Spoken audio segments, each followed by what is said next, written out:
भगवान चाहे तो 1 सेकंड में कुछ कर देंगे कि हाथ उठेगा नहीं, कर्मेंद्रिया। तो इसलिए कहती है माता देवकी, यथा ऋषिकेश, हे ऋषिकों के ईश, हे इंद्रियों को मालिक, खले न देवकी कंसेन रुधार्चितम सुचार्पिता। कहती है कि हे भगवान, देवकी को बहुत दुख था, उसके सामने दुष्ट कंस ने उसके 6 पुत्रों को मार डाला। दुख का तुलना कर रही है कुंती माता।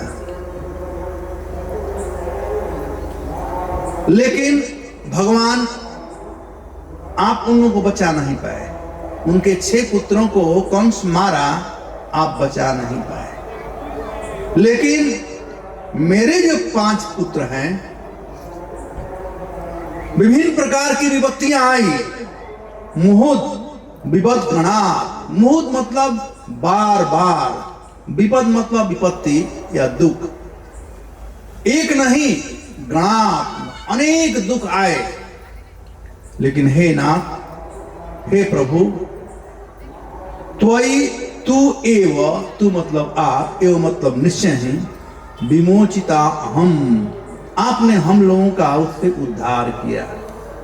देवकी कृष्ण की मां है, लेकिन कृष्ण अपने 6 भाइयों को बचाए नहीं। वहीं पर कुंती उनकी बुआ हैं, और कुंती कहती है कि बार बार हमारे पुत्रों पर दुख आया, लेकिन उन लोगों का आपने रक्षा किया। प्रश्न उठता है कि भगवान ऐसा क्यों किए? भगवान को चाहिए था कि अपने भाइयों का रक्षा करें। यहां पर शब्द आया हुआ है सुचार्पिता, चिरम सुचार्पितम, सुचार्पितम। बहुत दुख हुआ देवकी वसुदेव को, लेकिन भगवान रक्षा नहीं किए। जहां कुंती कहती है कि हमारे पुत्रों का हमने रक्षा किया, ऐसा क्यों? तो आचार्यगण कहते हैं कि 2 कारण था। क्योंकि भगवान जानते थे कि जो देवकी के अच्छे पुत्र हैं वो असुर है, तो असुरों को मर जाना अच्छा नहीं होता है। तो भगवान ने उसके लिए कुछ प्रयास नहीं किया। दूसरा, भगवान जानते थे कि पांडवगण धर्मात्मा है, तो भगवान अपने भक्तों का रक्षा करते हैं। भगवान गीता में कहते हैं, परित्राणाय साधूनाम विनाशाय च दुष्कृताम धर्म संस्थापनार्थाय संभवामि युगे युगे। हे कुंती नंदन, मैं यहाँ पर आता हूँ क्यों? परित्राणाय साधूनाम, साधुओं का परित्राण करने के लिए, उनका रक्षा करने के लिए मैं आता हूँ।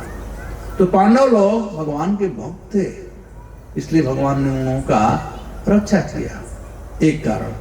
दूसरा कारण कि देवकी के पति वसुदेव थे जीवित, जहां कुंती के पति महाराज पांडु, उनका देहांत हो गया था, वो विधवा थी। शास्त्र कहता है कि स्त्रियों का सब प्रकार से रक्षा करना चाहिए।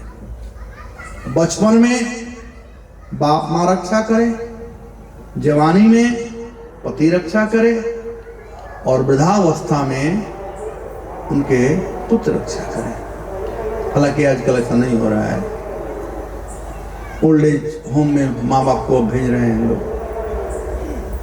पत्नी का सेवा करते हैं, लेकिन बाप माँ का सेवा नहीं करते हैं। ये वेस्टर्न कल्चर का सुंदर प्रभाव देखने को मिलता है। पहले लोग बाल बच्चे बाप माँ की सेवा के लिए अपना जीवन व्यतीत करते थे। श्रवण कुमार का नाम उन्होंने सुना है। तो देवकी का रक्षा करना वसुदेव जी के काम था। और वसुदेव जी अभी जीवित थे। तो भगवान सोचे कि मैं क्यों जाऊं वहां पर जब उनके पति हैं ही तो। लेकिन अनाथों के नाथ हैं कृष्ण, जिनका कोई रक्षक न हो उनका रक्षा करते हैं कृष्ण। तो माता कुंती के छोटे छोटे बालक थे और उनके पति नहीं थे, इसलिए भगवान माता कुंती और उनके पुत्रों को का रक्षा किए। अब यहां शब्द आया है त्वयि नाथेन मुहुः विपद गणा, एक नहीं अनेक विपत्तियां आई। अब माता कुंती जिसे कहा नहीं रहा नहीं जा रहा है, तो कौन कौन विपत्तियां आई उसको गिनाने लगी। कहती है विषान महग्ने पुरुषाय दर्शना असस्भाया मनवासकृच्छतम मृधे मृधेनेक महारसाश्रुतो दौण्यश्चास्मा हरे अभिरक्षिता। कहते हे हरि, आपने मेरे पुत्रों को और मेरा पग पग पर रक्षा किया। गिना रही है विषान, पहला था विष देना। एक समय कौरव और पांडव दोनों जमुना जी में स्नान करने के लिए गए थे। वो खेलने गए थे, बच्चे थे, खेलने गए थे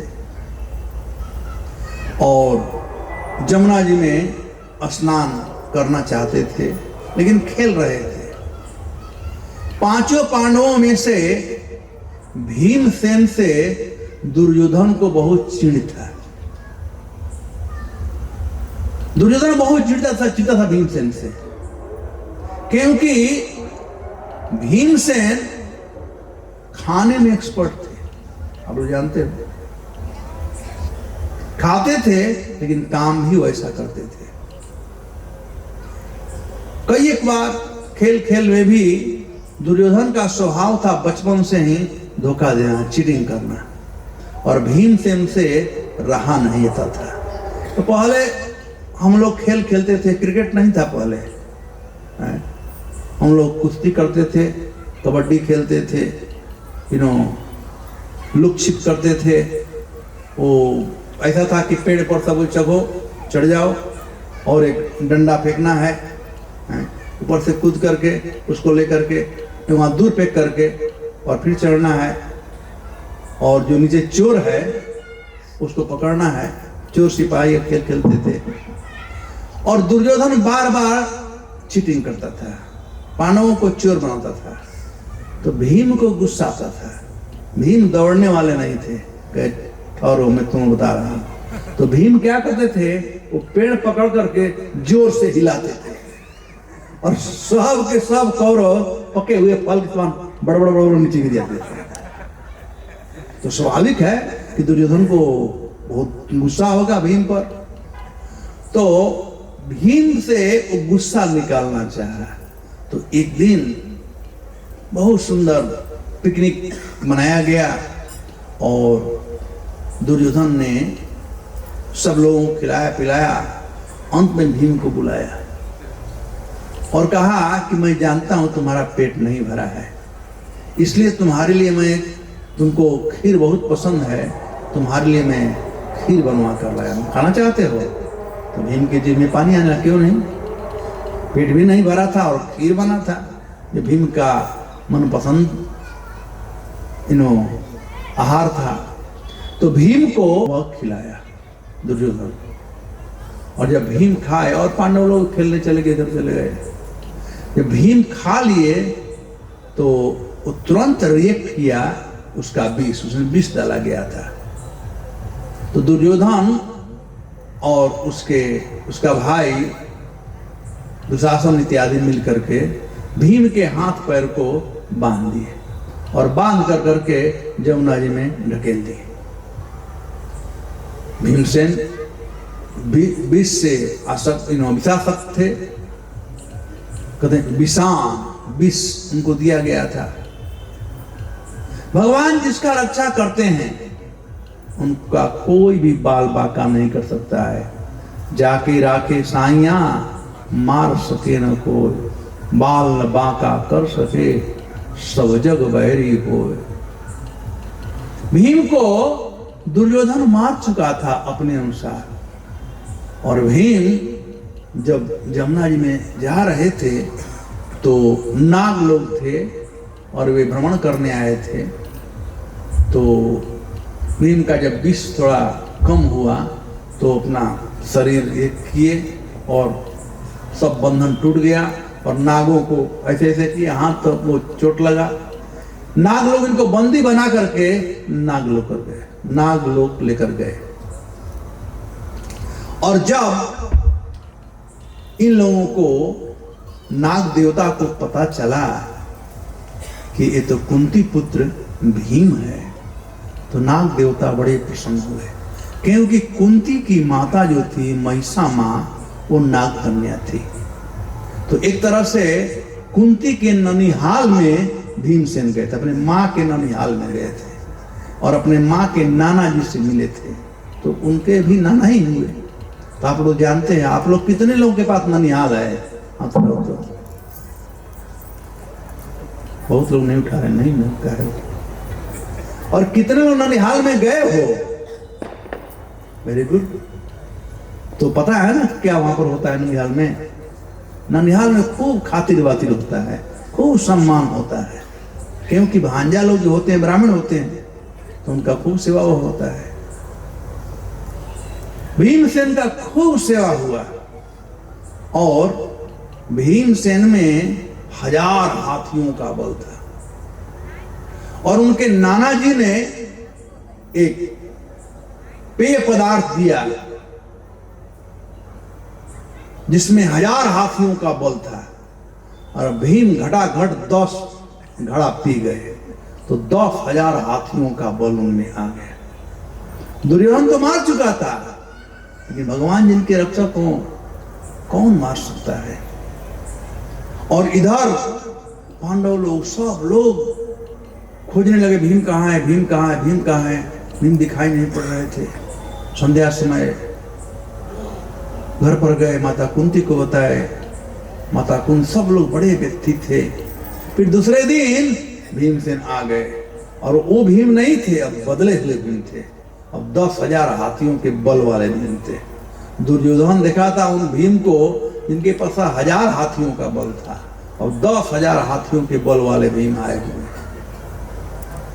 तो भीम आकर के सभी लोगों से वृतांत बताए, कैसे कैसे क्या हुआ, दुर्योधन कैसे क्या किया। तो अर्जुन और भीम तुरंत तैयार हुए कि चल करके और दुर्योधन को जब देना चाहिए, और नहीं तो महाराज धृतराष्ट्र से और पितामह भीष्म से बात करना चाहिए कि बदमाश कितना है कि हमको विष मिलाकर खिला दिया था।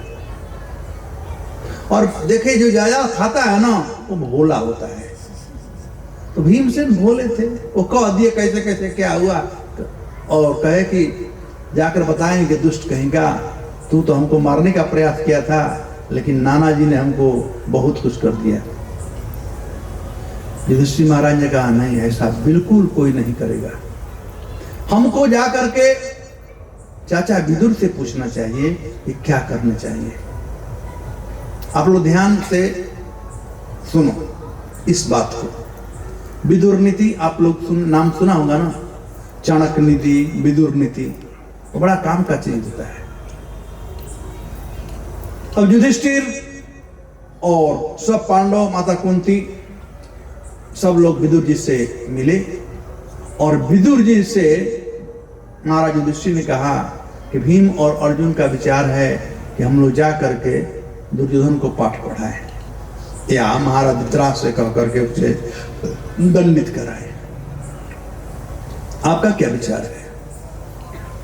विदुर जी ने कुछ मत करो, चुप हो जाओ। भीम का गुस्सा और पारा चढ़ गया। चाचा जी आप ऐसा कैसे कर सकते हैं, चुप हो जाओ। वो ऐसा अत्याचार कि हम चुप हो जाएं। तो विदुर जी ने कहा कि देखो वह क्यों किया था, वह किया था तुम लोगों को डिस्टर्ब करने के लिए। यदि तुम जा करके बदला निकालने के भाव से सब काम करोगे तो समझ जाएगा हमारा काम बन गया, मैं डिस्टर्ब करने के लिए किया था, चलो डिस्टर्ब है। लेकिन यदि तुम लोग कुछ नहीं बोलोगे तो वो ज्यादा डिस्टर्ब हो जाएगा। अरे मैंने ऐसा इतना किया जो कुछ भी नहीं हो रहा है, वो दिन रात बिना खाए पिए रहेगा, इतना डिस्टर्ब हो जाएगा। तो ये विदुर नीति है। यदि कोई आपको परेशान करने के लिए कुछ कर रहा है तो चुपचाप इग्नोर कर दो उसको। जैसे हाथी जब चलते हैं कुत्ते भौंकते हैं, कोई कुछ करता है? हाथी चले बाजार, कुत्ते भौंके हजार, हाथी कुछ नहीं करता है। तो ऐसे ही एनवीएस लोगों से संसार भरा हुआ है। एनवीएस लोग ऐसा कुछ करते हैं, आप चुप रहो, अपने आप उनको दुख होगा। वो हमें दुख देना चाहते थे, वे दुखी हो जाएंगे। तो वहां पर भीमसेन को विष दिया गया था। माता कुंती उसी को याद कर रही है। विषान एक घटना। दूसरा घटना कहती है महाग्नि, लक्षागृह में आग लगा था। जब ये पांडव लोग जा रहे थे नेपाल, जहां पर बहुत बड़ा फंक्शन होने वाला था, तो विदुर जी ने युधिष्ठिर से म्लेच्छ भाषा में यानी अंग्रेजी में, इसका मतलब द्वापर में अंग्रेजी था, उसे म्लेच्छ भाषा कहा जाता। तो म्लेच्छ भाषा में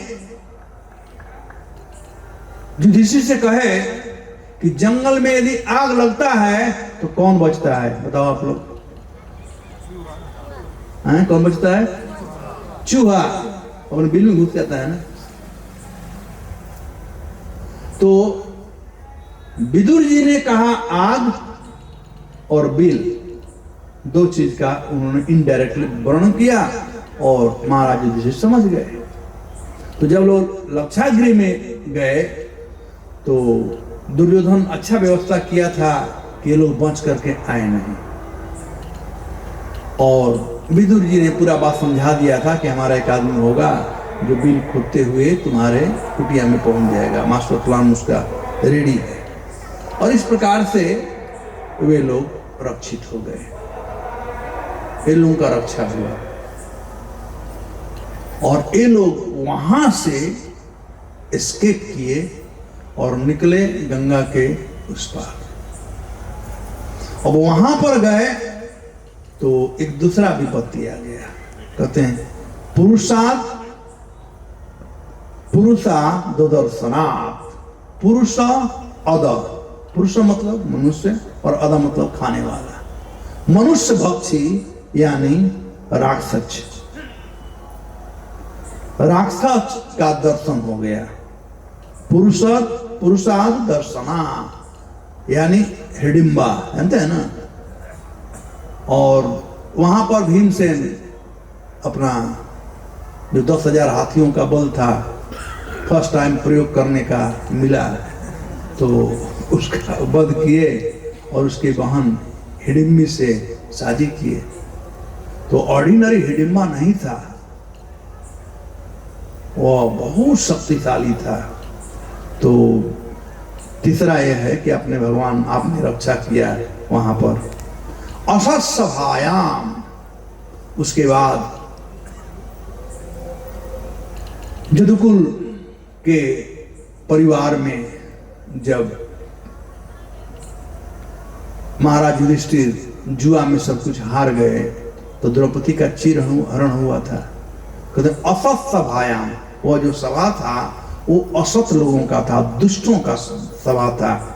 और हे कृष्ण, आप उस दुष्टों के सभा से कुरुकुल का लाज बचाए, द्रौपदी का लाज बचाए।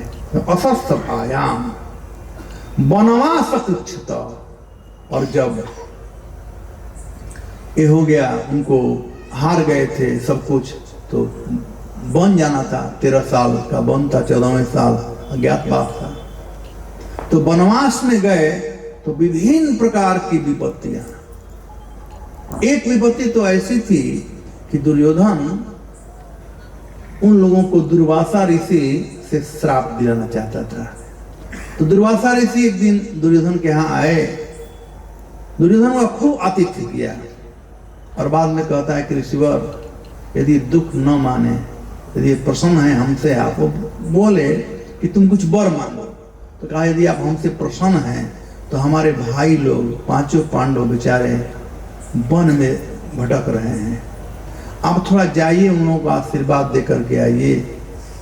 तो दुर्वासा जी को बड़ा आनंद हुआ कि दुर्योधन का दिमाग बदल गया है, अपने भाइयों के विषय में सोच रहा है कि खाते हैं पीते हैं कि नहीं, भीम बेचारा खाना पीना मिलता है कि नहीं। लेकिन एक साथ में कंडीशन लगा दिया, कहा आप तब जाइएगा जब सब लोग खा लिए होंगे।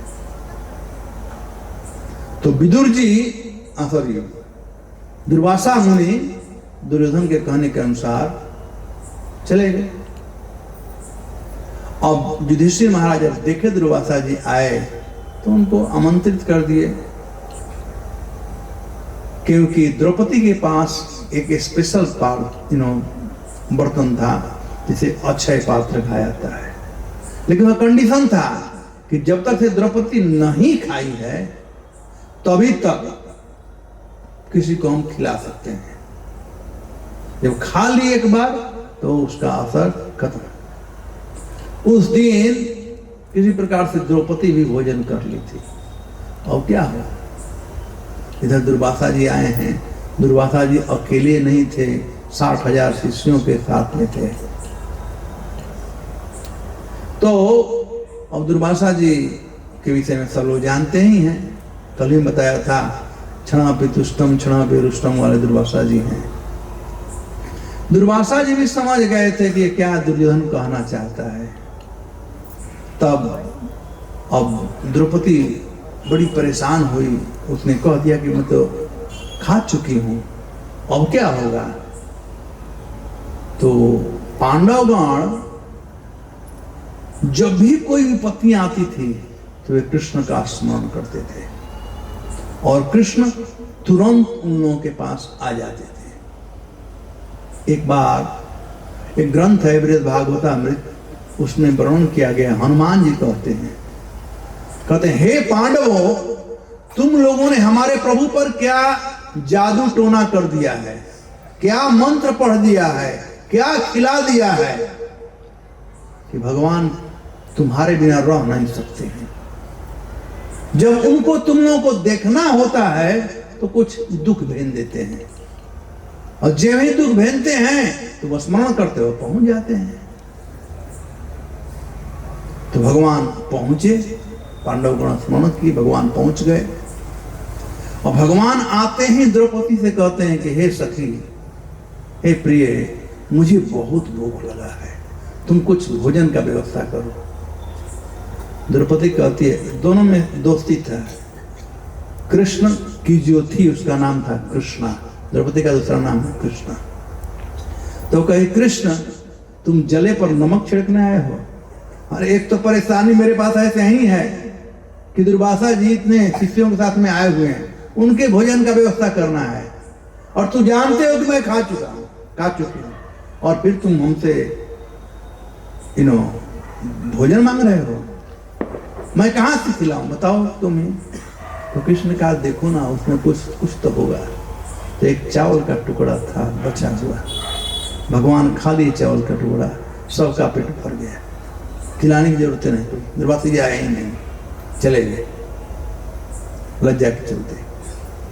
तो भगवान उन लोगों का वहां पर रक्षा किए। वनवास कुछ, वन में विभिन्न प्रकार की विपत्तियां आई। यक्ष का आप लोग कथा जानते हैं कि किस प्रकार सब पांडव मर गए थे, लेकिन युधिष्ठिर जब जवाब दिए और इस प्रकार से उन लोगों का रक्षा किए भगवान। तो वनवास कुछ। अब महाभारत का बात कर रही है कि मृदे नेक महारथास्त्रतो, महाभारत के युद्ध में बड़े बड़े महारथी लोग थे। महारथी उसे कहते हैं जो एक साथ में कई पैदल लोग, रथ वाले, हाथी पर सवार इत्यादि के साथ में, घोड़े पर सवार, इनके साथ में एक साथ में युद्ध कर सकते हैं, उसे कहते हैं महारथी। तो अनेक महारथी थे, भीष्म पितामह, गुरु द्रोण, ये सब लोग थे। महाभारत युद्ध 3 ही लोग समाप्त कर सकते थे, एक थे अर्जुन, दूसरे थे पितामह भीष्म और तीसरे थे कर्ण। लेकिन उस समय जब पितामह भीष्म सेना के सेनापति थे तो कर्ण लड़ाई नहीं कर रहे थे, क्योंकि पितामह भीष्म ने कह दिया था कि मेरे अध्यक्षता में सुत पुत्र के लिए कोई स्थान नहीं है। और कर्ण चिढ़ गया था और वहां से वो अपने कैंप में नहीं आ रहा था। तो ये महारथी लोग थे और इनके पास बहुत से अस्त्र शस्त्र थे। कहते हैं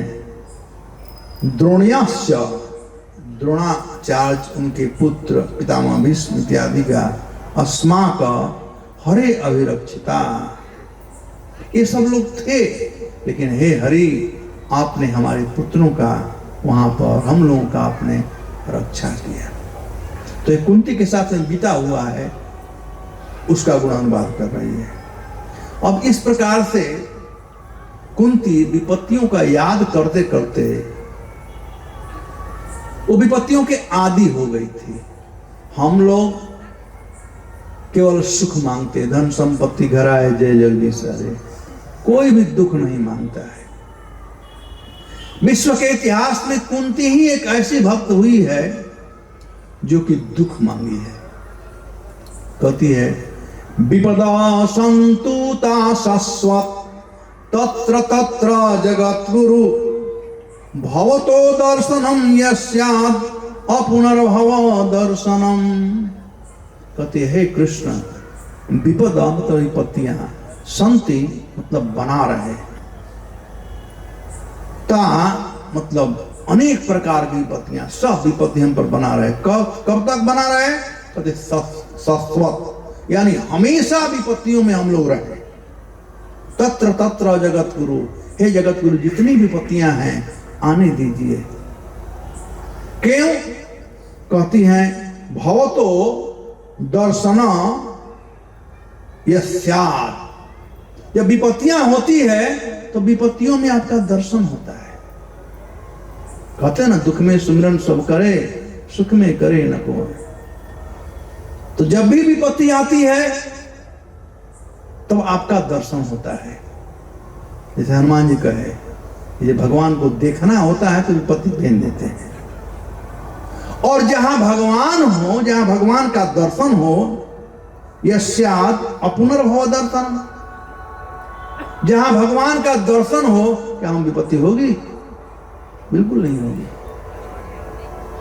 तो विपत्ति भी क्यों ना आए, लेकिन यदि भगवान का दर्शन होता है तो विपत्ति उसे स्वीकार करने के योग्य है, स्वीकार करना चाहिए। फिर माता कुंती आगे कहती है जन्मा ऐश्वर्य श्रुता श्री भी एदमाद मदापुमान नयहार्यात अभिधातुम वै त्वम अकंचन गोतर। हे प्रभु, आपको वही लोग जानते हैं, जान सकते हैं जो अकिंचन हो, जिसके पास कुछ भी नहीं, जो कंगाल हो। कंगाल ही लोग, यानी जो बिल्कुल गरीब हैं, अकिंचन हैं, अकिंचन गोचर, उनके द्वारा आप सरलता से जाने जाते हो। लेकिन जिसके पास धन दौलत इत्यादि है उनमें बहुत अभिमान होता है। 4 प्रकार का मद है या अभिमान है, इसका वर्णन करती है माता कुंती। जन्म, उच्च कुल में जन्म जो कोई लेता है तो उसे बड़ा अभिमान होता है कि मैं ब्राह्मण हूं, मैं उच्च कुल का जन्म हुआ। ऐश्वर्य, जिसके पास खूब धन दौलत है, करोड़पति अरबपति है, उसमें अभिमान अपने धन का होता है। श्री, जो सुंदर है, उसको अपने सौंदर्य का अभिमान होता है कि मैं सुंदर हूं। जैसे मूवी वाले आर्टिफिशियली लगाते हैं, फिर समझते हैं मैं सुंदर हूं। हम बॉम्बे रहते हैं, देखे हैं। श्री भी एदमाना अधा पुमान, ये लोग मद के चलते निरंतर नशा में पड़े रहते हैं। ईदमान मदापमान, उन लोगों के द्वारा आप नहीं जाने जा सकते हो। जिसके पास अहंकार है भगवान वहां से दूर रहते हैं। यदि भक्तों में भी कभी कभी अहंकार हो जाता है तो कितना भी बड़ा भक्त क्यों न हो, उसको भी भगवान त्याग देते हैं। अहंकार सबके लिए पतन का कारण होता है, चाहे भक्त हो चाहे संसारिक व्यक्ति, कोई भी हो। इसमें अहंकार हो जाता है, आज नहीं तो कल उसका पतन होने ही वाला है। यदि कोई अकिंचन है, इसके पास कुछ भी नहीं है, यदि उस पर कोई दुख आ जाता है तो सैकड़ों लोग उसके लिए प्रार्थना करते हैं, भगवान ये तो बड़ा संत व्यक्ति है, इस पर दुख आया, इसका थोड़ा देख लीजिएगा, उसके लिए प्रार्थना करते हैं। लेकिन जिसमें अहंकार होता है और जब उसका पतन होता है तो लोग कहते हैं बहुत अच्छा हुआ, इसको बहुत अहंकार था ना, भगवान ने ठीक किया। तो अहंकार कृष्ण कभी सहन नहीं करते हैं। गोपियां भगवान की प्रियतमा हैं, गोपियों से बढ़कर के और कोई बड़ा भक्त नहीं है। वे गोपियां रास के समय जब उन लोगों में अहंकार हो गया, कृष्ण मेरे साथ में हैं, 16,108 गोपियां थी और वहां पर सबके साथ में कृष्ण नाच रहे थे, तो सबको अहंकार हो गया, कृष्ण मेरे साथ में है, कृष्ण मेरे साथ में है। तो भगवान उन समस्त गोपियों को छोड़ करके अपने प्रियतमा श्रीमती राधा रानी को लेकर के चल दिए। अब राधा रानी को अहंकार हो गया कि कृष्ण हमें सबसे ज्यादा प्यार करते हैं, सबको छोड़ दिए। और ऐसा अहंकार हो गया तो कुछ दूर जाने के बाद राधा रानी कहती है कि हे श्याम सुंदर, अब मैं चल नहीं सकती हूँ, मैं बहुत थक गई हूँ, आप कृपा करके हमें अपने कंधे पर बैठा लीजिए। भगवान ने कहा स्वामी जी जैसी आपकी इच्छा, जैसा आपका आदेश हो, तो आइए बैठ जाइए। तो भगवान क्या किए, कह के अपना पैर फैलाइए और मैं अपना सिर आपके पैरों के बीच में लगाता हूँ और फिर आपको उठा लूंगा। बैठने का छोटे बच्चे तो टांग कर बैठा देंगे, अब बड़ी अब राधा रानी कैसे भगवान से बैठाते थे, वही तरीका था बैठाने का। तो राधा रानी ने अपना पैर एक ही और भगवान अपना जो सिर था उनके दो पैरों के बीच में रखे और कहे बैठ जाइए। और राधा रानी जो बैठी, भगवान वहां से अंतर्हित हो गए, उनके हृदय में प्रवेश कर गए और दुम गिर पड़ी राधा रानी। तो भगवान अहंकार सहन नहीं करते हैं, सब कुछ सहन कर सकते हैं लेकिन अहंकार नहीं। तो वही कहते हैं कि वही आपको त्वम अकिंचन गोचर, हे कृष्ण आपको वही समझ सकता है जिसमें कोई अहंकार नहीं है, जो अहंकार शून्य है।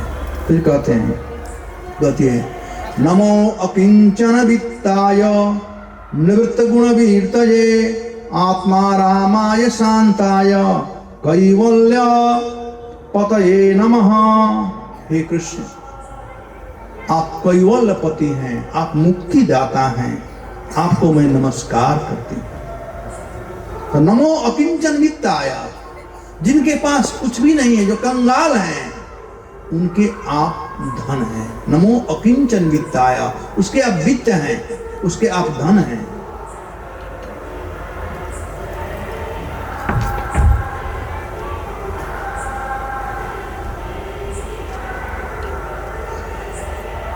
तो राज सिन्हा जी हमारे ईमेल जो हैं हमारे सामने आए हैं, आपका स्वागत है, धन्यवाद। एक कथा आज आधा घंटा और होगी और फिर कल, तो स्वागत है आपका। आप प्रतिनिधि हैं जनता के, तो अच्छा है आप आए। तो नमो अकिंचन वित्ताय, भगवान कैसे हैं? अकिंचन वित्ताय, जिसके पास कुछ भी नहीं है उनके वे धन हैं। भक्त लोग भगवान के लिए सर्वस्व त्याग देते हैं, सब कुछ त्याग देते हैं। चैतन्य महाप्रभु कहते हैं न धनम न जनम न सुंदरीम कविताम वा जगदीश कामये मम जन्मनि जन्मनीश्वरे भवतात् भक्तिर अहेतुकी त्वयि। हे कृष्ण, न धनम, मुझे धन की जरूरत नहीं है, त्याग रहे हैं। न जन्म, न पुत्र परिवार का जरूरत है। न धनम न जन्म न सुंदरी, न तो सुंदर स्त्री की जरूरत है। कविताम, न तो मुझे अपने ख्याति की जरूरत है, न तो मुझे मुक्ति चाहिए। क्या चाहिए? मम जन्मनि जन्मनीश्वरे भवतार भक्ति अहेतुकी त्वयि।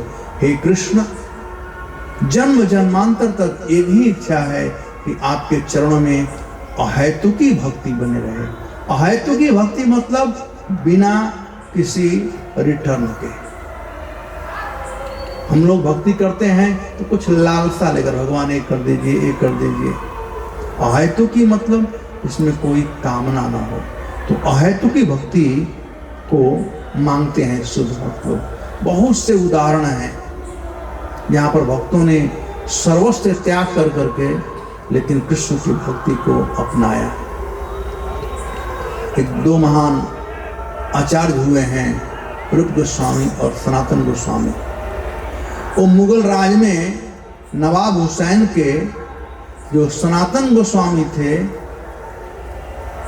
वे और उनके भाई रूप गोस्वामी, इन लोगों का नाम बदल दिए थे। नवाब हुसैन बदल दिए, मुसलमान के यहाँ वो काम करते थे।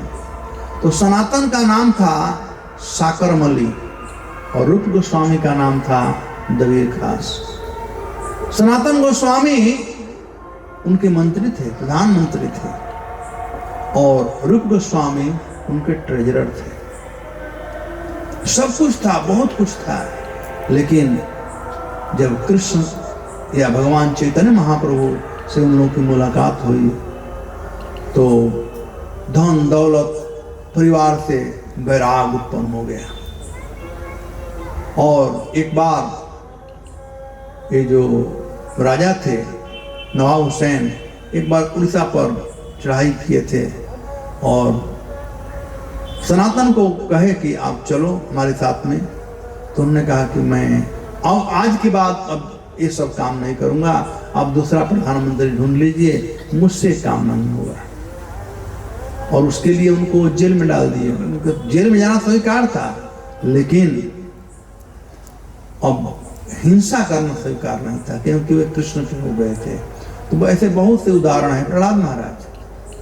प्रहलाद महाराज हिरण्यकश्यपु के हाँ में हाँ मिला देते तो हिरण्यकश्यपु के पास पूरे पृथ्वी का राज था, लेकिन उसको भी त्याग दिए भगवान चैतन्य महाप्रभु स्वयं। तो जो भगवान के भक्त होते हैं उनके एकमात्र वित्त या धन जो हैं वे हैं कृष्ण। वित्ताय निवृत्त गुण वृत्तये, और जो अपने जीवन में कृष्ण को अपना धन बना लेते हैं, कहते हैं निवृत्ता गुण वृत्तये। गुण मतलब प्रकृति के तीन गुण, सत्गुण, रजोगुण और तमोगुण। जो कृष्ण को अपना आराध्य बनाते हैं, ये कृष्ण को अपने जीवन में स्थान देते हैं, उनके लिए कहते हैं निवृत्त गुण वृत्तयो। वृत्त मतलब ढांकड़ा और निवृत्त मतलब खुला, खुल जाना। तो निवृत्त गुण वृत्तयो। हम लोग संसार में सब लोग प्रकृति के तीन गुणों में से बंधे हुए हैं, सत्गुण, रजोगुण और तमोगुण। भगवान गीता में कहते हैं दैवी ही ऐसा गुणमयी मम माया दुरत्तया मामेव जे प्रपदन्ते मायामेतां तरन्ति ते। हे कुंती नंदन, ये जो मेरी माया है दैवी ही ऐसा गुणमयी, एक गुणमयी है।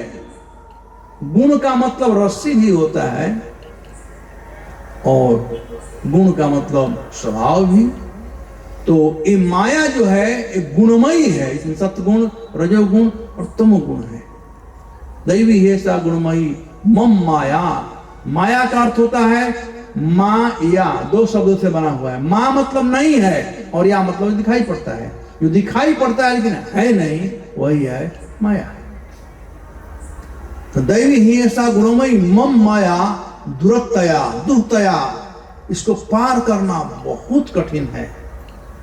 लेकिन भगवान कहते हैं मामे वजे प्रपदन्ते माया में ताम तरंतिते, जो मेरे शरण में आते हैं वे माया से पार हो जाते हैं। इसलिए मैं प्राय कहा करता हूं कि माया के दास सदा उदास और कृष्ण के दास बिंदास, कोई टेंशन नहीं, भक्तों कोई टेंशन नहीं। बहुत लोग हैं भक्तों का देखभाल करने के लिए, लेकिन माया के दास बेचारा अकेला है। सब लोगों के होते हुए भी वह अकेला है। लेकिन कृष्ण का जो दास है, कोई नर है तो अभी सब लोग उसके लिए हैं, कृष्ण स्वयं उसके लिए है। तो निवृत्त गुण विड़तयो, यानी प्रकृति के 3 गुण सत्गुण रजोगुण और तमोगुण से वे परे होते हैं भक्त लोग। आत्मा रामाय, वे आत्मा राम कहलाते हैं। आत्मा में ही जो आराम करे वह आत्मा राम। हम लोगों का परिस्थिति आज हो गया है, चलिए हमारे आपके बीच में एक बात करते हैं। आप जानते हैं 36 और दूसरा होता है 63। 36 और 63 दोनों में 3 और 6 है। अब बताइए कि 36 अंक छोटा क्यों है और 63 अंक बड़ा क्यों है? बताइए आप लोग, सोचिए, कोई साइंटिस्ट है बताएगा? हैं? बोलिए बोलिए बोलिए, माइक दो भाई। 36 छोटा क्यों है और 63 बड़ा क्यों है?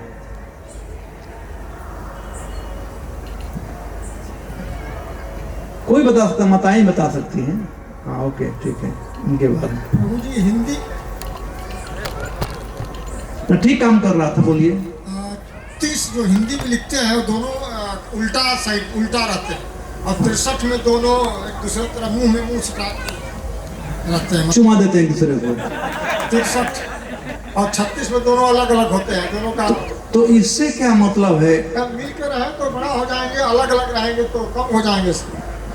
अच्छा, हाँ ये भी सही बात बताए कि एक परिवार में जब सब थे, जब संयुक्त परिवार था तो एक ही चूल्हा पर सबके लिए भोजन बन रहा था, और जब अलग अलग 36 हो जाते हैं तो डबल चूल्हा सब कुछ अलग, खर्चा ज़्यादा हो जाता है ना। ओके, इधर एक, हाँ किसका, हाँ थोड़ा कौन, हाँ उधर दो।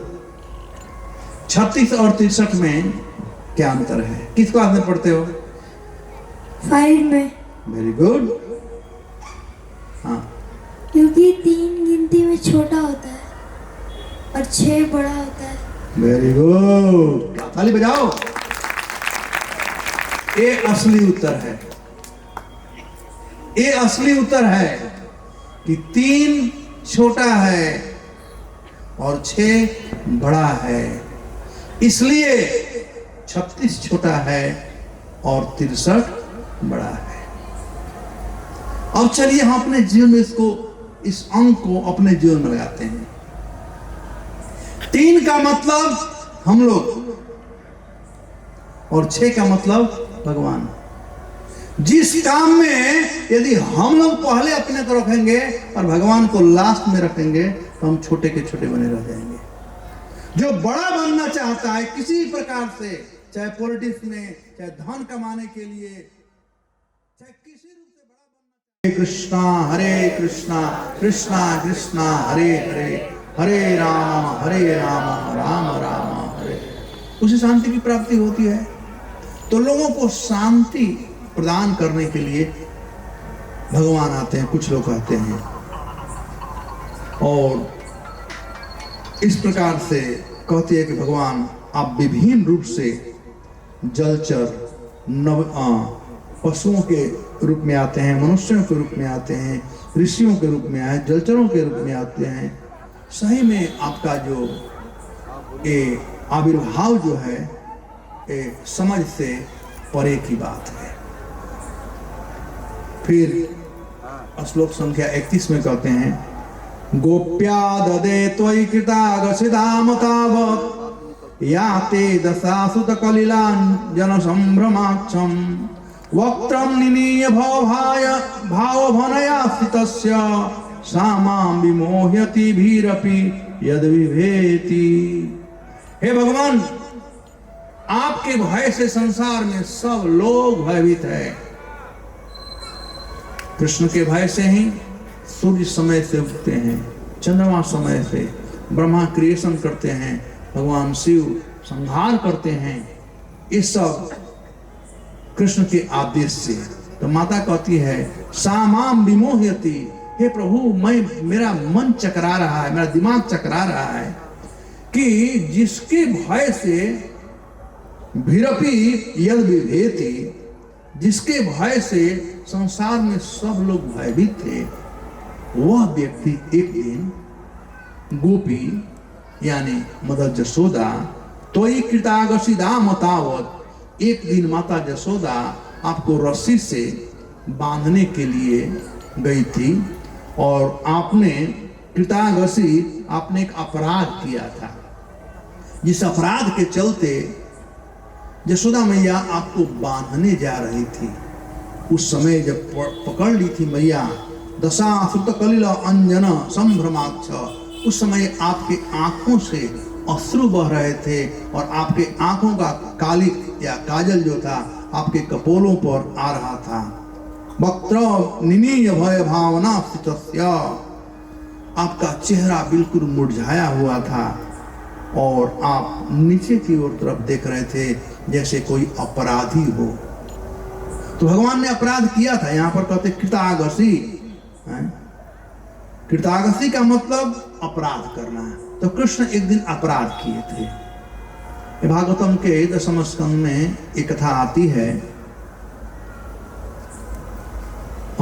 एक दिन की बात है, यशोदा मैया के पास प्रत्येक दिन उलाहना आया करता था। गोपियां आती थी और कहती थी कृष्ण हमारे घर पर आया था, मक्खन अपने खाया, बंदरों को खिलाया, मटकी तोड़ दिया, बछड़ों को असमय में खोल दिया, बच्चों को चिट्टी काटा, रुला दिया। तो ऐसे बहुत से कंप्लेन आ रहे थे डेली यशोदा मैया के पास। वास्तव में ये गोपियां कृष्ण को देखने आती थी, बात यही था। उनके बिना गोपियों के प्राण थे, कृष्ण सबके प्राण थे ब्रज में, तो देखने आती थी, कोई बहाना ढूंढती थी। गोपियां स्वयं बुलाती थी कृष्ण को कि आप हमारे घर आना, इस समय आना, ताजा ताजा मक्खन खिलाओगे, और कृष्ण जाते थे। और वो नहीं खिलाती थी, कहती थी पहले तुम नाचो तब मैं खिलाऊंगी।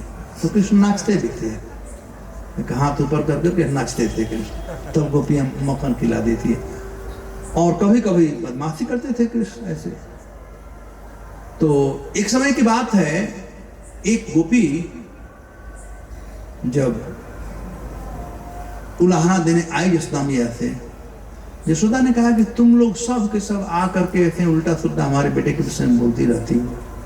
अरे कुछ प्रमाण तो लेकर के आओ, कभी रंगे हाथ लेकर के आओ तो मैं मानूंगी। और कृष्ण कहते भी थे कि मैया ये सब हमको देखना चाहती है ना, इसलिए उलाहना लेकर आती। मैंने ऐसा कुछ नहीं किया है। कृष्ण बड़े एक्सपर्ट थे सत्य को झूठ बनाने में और झूठ को सत्य बनाने में। बच्चों का तरीका है, छोटे बच्चे वही होते हैं। छोटे बच्चे ने कुछ गलती कर दे, कहीं गलती किया है नहीं, और दूसरा कोई गलती करे, कुछ उसने गलती किया, बिल्कुल नहीं। छोटे बच्चे झूठ नहीं बोलते हैं दूसरों के विषय में, इसलिए आज कोर्ट ही मानता है छोटा बच्चा है जो बोला हो। अपने विषय में झूठ बोल देंगे, दूसरों के विषय में नहीं। आमीन। जब एक दिन की बात है कि नहीं, चलिए वो अलग कथा है, इसको छोड़ता हूँ क्योंकि फिर लंबा हो जाएगा। तो एक गोपी आई थी, ऐसा उलाहना दी, तो मैया ने कहा कि तुम प्रमाण लेकर के आओ।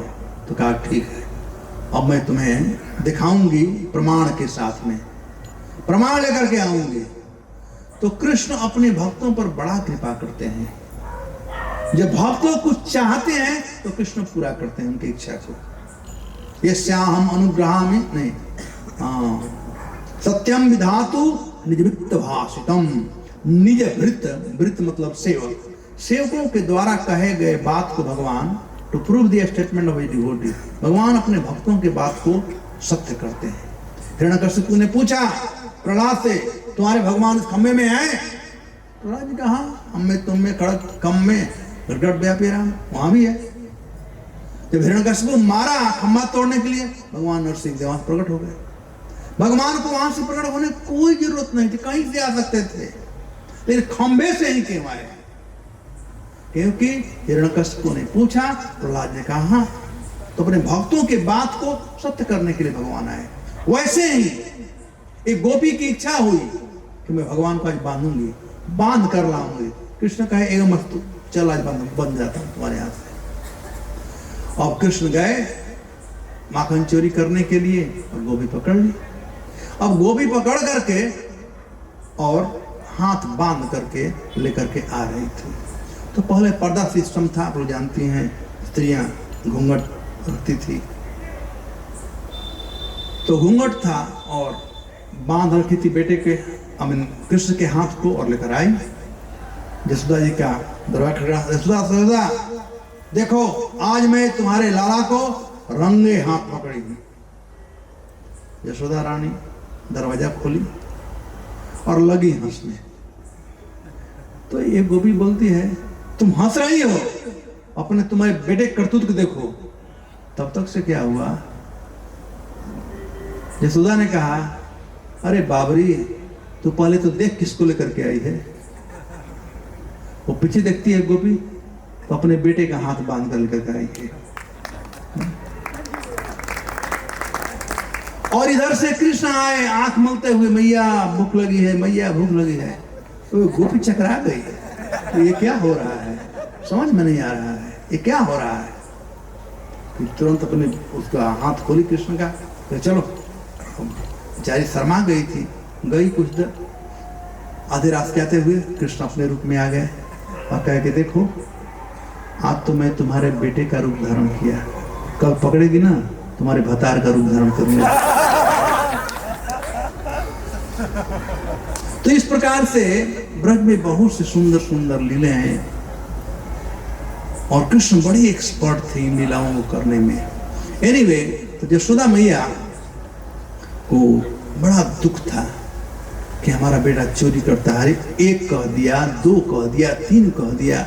कोई चीज जब 3-4 बार होता है तो लोग थोड़ा विश्वास करने लगते हैं। तो मैया को कुछ डाउट हुआ कि कृष्ण शायद ऐसा करता ही है, लेकिन वो समझ नहीं पा रही थी कि कृष्ण ऐसा क्यों करता है। आखिर हमारे पास 9 लाख गाय हैं, नंद बाबा इसके लिए स्पेशल कपिला गाय लाए हैं, फिर भी ऐसा कृष्ण क्यों करता है। तो यशोदा उस दिन सोची कि मैं अपने हाथ से कृष्ण के लिए मक्खन बनाऊंगी, क्योंकि दास दासियों का बनाया हुआ जो मक्खन है शायद कृष्ण को अच्छा नहीं लगता है, तो मैं मक्खन बनाऊंगी। तो वह समय दिवाली का समय था। दिवाली का समय था, आप लोग जानते हैं घर में बहुत काम होते हैं दिवाली में। यहाँ होता है कि नहीं, क्या अभी बम्बे जैसे हो गए हो, वहाँ लिपाई पोताई करना, घर में पुराना बर्तन बाहर निकालना, नया बर्तन लाना, कपड़ा, सब बहुत काम होता है। तो सुखदेव गोस्वामी कहते हैं, एकदा गृहदासीसु जशोदानंद गेहिनी कर्मांतर नियुक्तासु निर्मंथनम स्वयं दधी। एकदा, एक समय की बात है। दा मतलब समय, एकदा सर्वदा, दा मतलब समय होता है। तो एकदा एक समय की बात है, और वो समय क्या था, विश्वनाथ चतुर्थी कहते हैं वो दिवाली का समय था। तो एकदा गृहदासीसु जशोदानंद गेहिनी, एक दिन की बात है। यशोदा, उनका नाम है नंद गेहिनी। पत्नी के कई एक नाम होते हैं, जैसे घरवाली, गेहिनी, और क्या क्या, गृहिणी, ऐसे ऐसे बहुत नाम है। तो गेहिनी का मतलब होता है जिसके साथ में दिल का बात हम कह सकें, गुह्य बात को जिसके सामने हम कह सकें। दूसरे से नहीं कह सकते हैं, लेकिन पत्नी से कह सकते हैं। आजकल जमाना बदल गया है, पत्नी से छिपा करके दूसरे से करते हैं। आजकल जमाना बदल गया है, करेंगे। तो गेहिनी होती हैं, अर्धांगिनी होती हैं। तो यहां पर कहा गया गेहिनी, यानी नंद बाबा के हृदय के बात को जानने वाली यशोदा थी। तो एकदा गृहदासीसु यशोदा नंद गेहिनी कर्मांतर नियुक्तासु, विभिन्न प्रकार के कर्म थे घर में, बहुत काम थे। तो उन दासियों को कर्मांतर नियुक्तासु, उन दासियों को बतला तुम ये काम करना, तुम ये काम करना, तुम ये काम करना। दासीसु, अनेक दास दासियां थी, उनको काम पर लगा करके, और यशोदा स्वयं दधी मथने में, निर्मंथनम स्वयं दधी, मैया स्वयं दधी मंथन करने के लिए गए। और देखिए पहले जमाने में लोग जब कोई काम करते थे, किसान लोग, हमारे पिताजी थे या अन्य किसान लोग, सुबह जाते थे हल चलाने के लिए और दिन भर हल चलाते थे। क्या थकावट नहीं होती होगी उनको? उनको होती होगी थकावट। लेकिन दो चीज है, एक है बोलना और एक है सुनना। सुनने में थकावट आती है, बोलने में थकावट नहीं आता है। मैं प्रवचन कर रहा हूं, मुझे नींद नहीं आ रही है, लेकिन आप लोग सुन रहे हो ना, कोई जरूर सो रहा होगा। सुनने में थकावट आती है, बोलने में नहीं। ये कितना बड़ा साइंस था, आजकल के साइंटिस्ट कुछ नहीं जानते हैं। कितना बड़ा साइंस था, कौन बात कर रहा है? इतना बड़ा साइंस था कि इस साइंस को स्त्रियां जानती थी, पुरुष जानते थे। यशोदा ने क्या किया, यानी यानी गीतानि तद बालक्षरितानि च दधि निर्मंथने कालम तान स्मरण गायत। मैया यशोदा क्या कर रही थी, यानी यानी यह मतलब इस संसार में, यानी मतलब जो जो भी है, यानी गीतानि तद बालक चरितानि च, कृष्ण ने जो जो लीला किया था उन लीलाओं को यशोदा याद कर करके और गा रही थी। यानी गीतानि तद बालक चरितानि च दधि निर्मंथने काले तान स्मरण गायत, उसको स्मरण करती थी और गा रही थी। हमें याद है, हम छोटे थे तो माँ वगैरह, पहले तो मिल नहीं था, तो आज से 40-50 साल 60 साल पहले के बाद, तो उखल में चावल कुटती थी या ढेकी में, ढेकी जानते हैं ढेकी ना, ढेकी में चाहे चूड़ा कुटती थी, अभी समय धान का गया, चूड़ा कुटती थी और वो गीत गाती थी। सब स्त्रियां गीत गाते हुए गेहूं पीसती थी या सब। वैसे ही किसान लोग खेत में हल जोतते थे तो गीत गाते थे। वो फिल्म का गीत नहीं गाते थे, उसमें सिनेमा था ही नहीं, तो कौन गांव वाले देखने जाए सिनेमा। वो लोग अपने बैल पर ही गाना बना देते थे, वो गाने लगते थे। इससे थकावट दूर हो जाती है। ये सीखना चाहिए कि जब भगवान का सेवा करें तो भगवान का स्मरण करते, उनका गुणगान करें। तो यशोदा इस प्रकार से कृष्ण का गुणानुवाद कर रही थी, कृष्ण के विषय में गा रही थी। अन्य वर्णन किया गया है कि किस प्रकार से यशोदा मैया उस दिन मक्खन निकालने के लिए सुबह सुबह स्नान इत्यादि कर करके, सिल्क का कपड़ा पहन कर करके और मथनी महना शुरू किया। उस समय भगवान सो रहे थे। आप लोग जानते होंगे, जब ये टॉयलेट बाथरूम नहीं था तो सब लोग बाहर ही पैखाना करने जाते थे। तो सबसे पहले स्त्रियां जाती थी, बाद में पुरुष जाते थे और बाद में घर के राजा यानी छोटे बच्चे जगते थे। जगने का एक तरीका था। तो यशोदा मैया सुबह सुबह उस दिन मक्खन निकाल रही थी। कृष्ण सोए हुए थे, लेकिन जब यशोदा मैया का मनसा वाचा कर्मणा तीनों कृष्ण के सेवा में लग गया। मन से कृष्ण का स्मरण कर रही थी, जीवा से कृष्ण का लीलाओं का गान कर रही थी और हाथ से मथनी चला रही थी। जब कृष्ण के विषय में मनसा वाचा कर्मणा लग गया तो कृष्ण सोए नहीं रहे, तुरंत जग गए। किसी भक्त, कोई भी भक्त हो, यदि मनसा वाचा कर्मणा तीनों एक साथ कृष्ण में लग जाए तो कृष्ण भाग कर वहां पर चले जाते हैं, कृष्ण भाग कर चले जाते हैं। जब तक से ये तीनों न लगे, केवल एक ही लगे, तो कृष्ण नहीं आएंगे। जैसे उदाहरण के लिए द्रौपदी का चीरहरण हो रहा था, कृष्ण व्यग्र थे, घूम रहे थे इधर से उधर। रुक्मिणी ने पूछा, प्रभु क्या बात है, आप क्यों इतना व्यग्र हैं, क्या हुआ? कृष्ण ने कहा कि आज मेरी प्रेयसी द्रौपदी का चीरहरण हो रहा है असत सभा में, गुरुकुल की राजसभा में। तो रुक्मिणी जी ने कहा, जाइए प्रभु, जल्दी जाइए, आपके भक्त है, उसका रक्षा कीजिए, आपकी मित्र है, आपकी भक्त है। भगवान ने कहा, मैं तो जाना चाहता हूं, लेकिन अभी ट्रैफिक जाम है।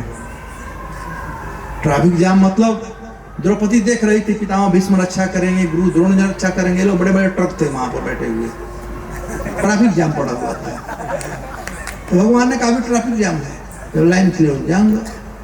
कोई रक्षा नहीं करने आया। तो द्रौपदी का मनसा वाचा कर्मणा तीनों लगा और द्वारकाधीश को पुकारी। बच्चे लोग जब उठते हैं सुबह सुबह, उनको ब्रश करने की कोई जरूरत नहीं है, बाथरूम जाने की कोई जरूरत नहीं है, उनको खाने की जरूरत होती है। एक्सपीरियंस है कि नहीं? बच्चे जब जगते हैं तुरंत सुबह सुबह, हमें याद है कि माँ गुड़ और रोटी बनाकर रखती थी हम लोगों के लिए। उनको भूख लगता नहीं कि इतना अर्ली मॉर्निंग। तो कृष्ण भागते हुए आए, मैया मथनी मोह रही थी, भगवान पकड़ लिए मथनी को, मानो भगवान का बस बस मैया तुम्हारी साधना अब पूरी हो गई। और भगवान पकड़ करके मैया के कंधे पर बैठे और मैया के स्तन का दूध पान करने लगे। उस समय क्या हुआ कि बगल में एक दूध का मटकी रखा हुआ था, और वह दूध का मटकी से दूध उफन रहा था। मैया का नजर पड़ गया, वो कृष्ण को बूम बैठा करके और दूध उतारने चली गई। कृष्ण को बड़ा गुस्सा होता है जब उनको कोई व्यक्ति एकांतिक भाव से सेवा नहीं करता है। भगवान इसलिए कहते हैं, सर्वधर्मान परित्यज्य मामेकं शरणं व्रज, सब छोड़ो और मेरे पास आओ, साथ में कुछ लेकर मत आओ, तो मैं तुम्हारा रक्षा करूंगा। कृष्ण को गुस्सा आ गया, अच्छा मैं तुम्हारे लिए उतना इंपॉर्टेंट नहीं हूं, वो दूध बड़ा इंपॉर्टेंट है। छोटे बच्चों को ऐसे ही लगता है, अच्छा मैं इंपॉर्टेंट नहीं हूं। अब दूध उतार कर जब मैया आने लगी, जब दूध उतारने गई तो भगवान गुस्सा आया, और जब मटकी को बैलेंस करने पत्थर रखा था, मारे भगवान, मटकी टूट गया। और जब मटकी टूटा तब दूध जो दही था, मक्खन से निकाला जा रहा था, प्राय पतला हो गया था, मट्ठा हो गया था और मक्खन था। और भगवान को डर लगा और चले भाग वहां से, और दूसरे रूम में गए, वहां पर बंदर चुचु कर रहे थे। तो भगवान को याद आ गया, हमारे भगत हैं, रामावतार में हमारा बहुत सेवा इन्होंने किया, चलो किसी प्रकार से ऋण चुका दूं। वहां एक उखल था, भगवान उखल पर चढ़े और मटकी में मक्खन रखा हुआ था, और मक्खन निकाले और बंदरों को खिलाने लगे। भूल गए भगवान की मैंने गलती भी किया है, भूल गए कि मैंने मटकी भी तोड़ा है। आपको 3 बार दिलाया, 3 लाख देना चाहिए।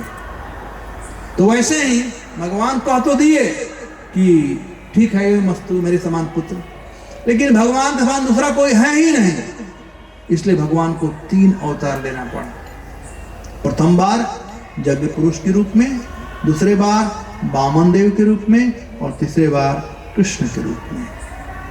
अपरेय वसुदेवस्य देवक्या याचितो अव्यगात। हे कृष्ण, आपको ये लोग अपने संतान के रूप में मांगे थे, इसलिए अभ्यगात आप यहां पर आए हुए हैं। आप अजन्मा हैं, फिर भी आप जन्म लिए हैं। 6 माया अपने भक्तों का कल्याण करने के लिए, विधाय च स्रोदुषा, और जो लोग भक्तों पर अत्याचार करते हैं उन लोगों का वध करने के लिए आता है। फिर आगे कहती हैं, कुछ लोग ऐसा कहते हैं, जब पृथ्वी इन असुरों के भार से बोझित हो गई थी, तो एक बार ब्रह्मा जी के पास गई और ब्रह्मा जी पृथ्वी के दुख को देख न सके और वे क्षीर सागर के तट पर जाकर के आपको आने के लिए प्रार्थना किए थे, तो पृथ्वी के पुकार पर आप आए थे। विदंत्या दुर्वारेण जातो ही आत्मा भुवार्थित। आप प्रार्थना किए जाए आत्मभू यानी ब्रह्मा के द्वारा प्रार्थना किए जाने से आप पृथ्वी के भार को दूर करने के लिए आप आए थे, ऐसा कुछ लोग कहते हैं। तो एक कलयुग है या किसी भी युग में सुखी होने का तरीका है भगवान का स्मरण करना, भगवान का स्मरण करना। एक मैं कथानक कहूंगा, उसके बाद में कथा को आज समाप्त करेंगे कि भगवान का स्मरण करने से, भगवान का नाम लेने से कितना से भी कितना बड़ा क्लेश क्यों न हो वह टल सकता है, छू मंत्र हो जाएगा। एक बार की बात है, एक बहेलिया था, गर्मी का दिन था, उसे भूख प्यास लगा था, धूप लग रहा था, चिलचिलाती धूप में जा रहा था। तो एक बरगद का पेड़ था, वो बरगद के पेड़ के नीचे बेचारा बैठा थोड़ा आराम करने के लिए, और उसी बरगद के पेड़ पर एक कबूतर और कबूतरी बैठे हुए थे। एक कबूतर और कबूतरी पूर्व जन्म के भक्त थे, लेकिन कोई भक्ति पूरा नहीं हो पाई, जिसके चलते उन लोगों को कबूतर कबूतरी का जन्म मिला। बहेलिया जब ऊपर देखा तो कहा भगवान कितने दयालु हैं, धूप लग रहा, छाया मिल गया, भूख लगा हुआ, भगवान हमारे लिए भोजन की व्यवस्था कर दिए हैं। अब अपने धनुष पर बाण चढ़ाया, तब तक से एक चील जानते हैं ना, गिद्ध, एक चील मंडराते हुए वो देख लिया उन लोगों को। उनकी दृष्टि, गिद्ध की दृष्टि बहुत बड़ी होती है, और जब लैंड करते हैं तो तुरंत लैंड कर जाते हैं।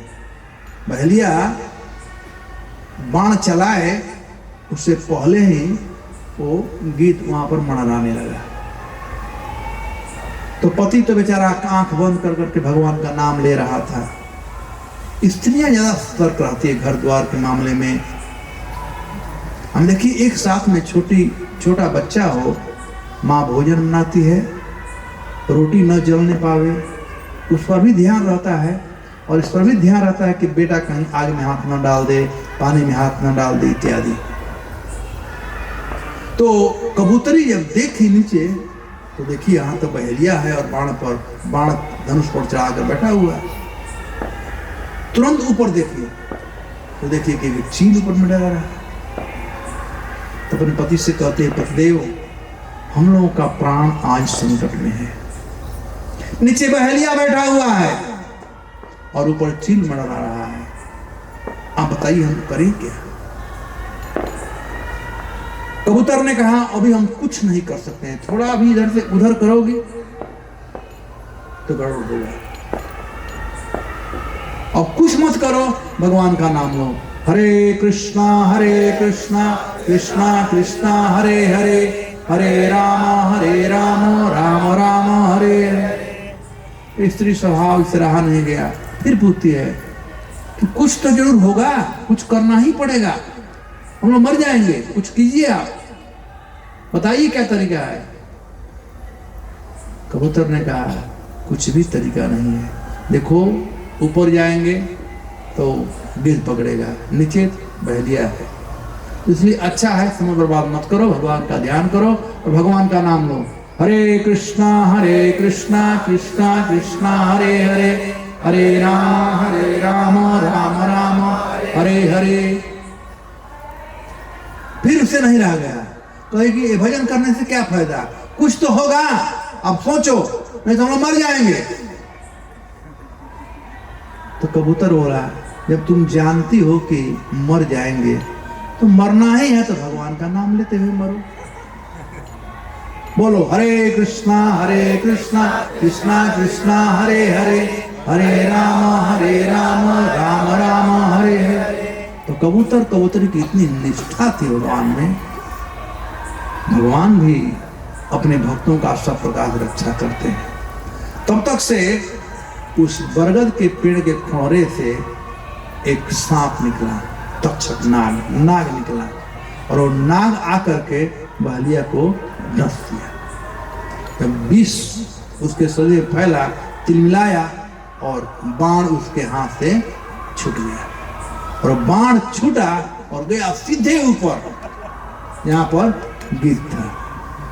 तो जाके राके साइया मार सके न कोई, बाल न बांका कर सके सब जग बैरी को। इधर बहेलिया था बैरी और उधर चील बैरी था, दोनों के बीच में प्राण था। लेकिन भगवान किस प्रकार से अपने भक्तों का क्लेश दूर करते हैं। वैवस्मिन कुल समानानाम अविद्या कर्म कर्म काम कर्म भी श्रवण स्मरण और हानि करिष्यन इति केचन। भगवान भक्तों के दुख को दूर करने के लिए ये नाम दिए हैं। तो कलयुग में जो लोग क्लेश से परे होना चाहते हैं, दुख से परे होना चाहते हैं, उनको चाहिए भगवान का कथा सुने, भगवान का नाम लें और भगवान का पूजा करें। तो भगवान इसलिए अवतार में केचन, कुछ लोग ऐसा कहते हैं भगवान भक्तों के दुख को दूर करने के लिए इस विराजमान पर आते हैं। धन्यवाद। हरे कृष्ण। अब कल से कथा होगी। आज शिवरात्रि है ना, हम लोग कल मनाएंगे। वैष्णव का शिवरात्रि कल है, स्मार्तों का आज है। चलिए, शिवरात्रि है, उधर माइक देना चाहिए। देखिए, भगवान शिव से हमें कुछ सीखना चाहिए। देखिए, आप लोग बताना, भगवान शिव कहाँ निवास करते हैं? कैलाश पर। उनके परिवार में कितने लोग हैं?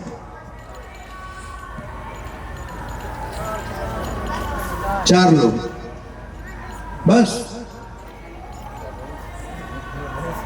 वो हैं, पार्वती जी हैं, कार्तिकेय हैं और गणेश हैं। साथ साथ इन चारों के अपने वाहन हैं, वो भी तुम परिवार वाले हुए ना। शिव के वाहन नंदी हैं, पार्वती जी के वाहन शेर हैं, कार्तिकेय के वाहन मयूर हैं और गणपति बप्पा मोरिया के वाहन चूहा। मैं हमेशा सोचता हूँ इनका शरीर इतना बड़ा है, कितना बड़ा चूहा होगा, जो भी है। और साथ साथ ये तो 8 में हुए और एक और सदस्य है, पता है कौन है? सांप, जो भगवान शिव के गले में। अब आप थोड़ा विचार कीजिए, भगवान शिव और पार्वती के अलावा या बच्चों के अलावा और जितने लोग हैं सब विपरीत दिमाग वाले हैं। शेर में और बैल में कभी दोस्ती हुई है? चूहा में और सांप में कभी दोस्ती हुई है? मयूर में और सांप में कभी दोस्ती हुई है? लेकिन फिर भी बिना स्ट्राइक के वो लोग वहीं पर थे, शांति से थे, कोई तकलीफ नहीं था।